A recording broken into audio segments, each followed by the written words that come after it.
Des policiers cagoulés devant la résidence de l'ex-ministre de la Défense, Edgar Alem Bengor, en pleine perquisition.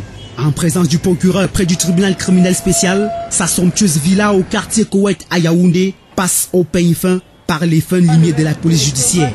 La rue barrée, aucun accès n'est autorisé.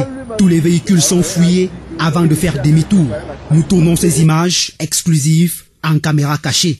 Selon les informations recueillies sur place, cette opération vise à rassembler toutes les preuves susceptibles de faire avancer l'enquête. Surtout que ces derniers temps, la presse camerounaise annonçait une richesse immense dans cette résidence.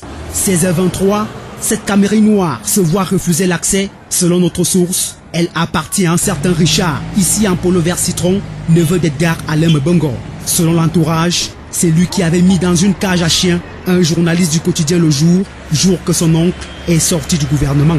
Dans le quartier, il est craint pour sa violence. Et quelques minutes plus tard,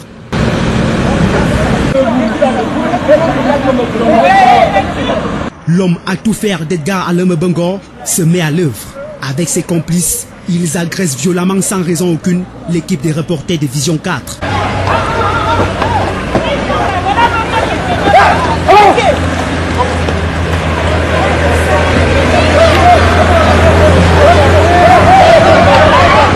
Muni de ce gros caillou et d'une clé à roue, il promet la mort à Ambroise Awono.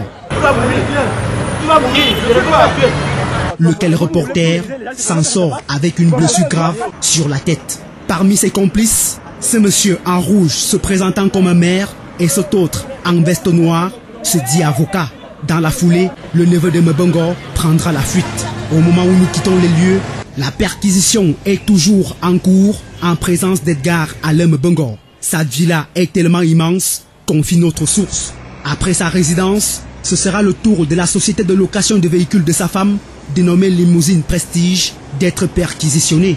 Une fin tragique qui s'annonce pour celui qui aura été pendant 20 ans l'un des hommes les plus puissants au Cameroun.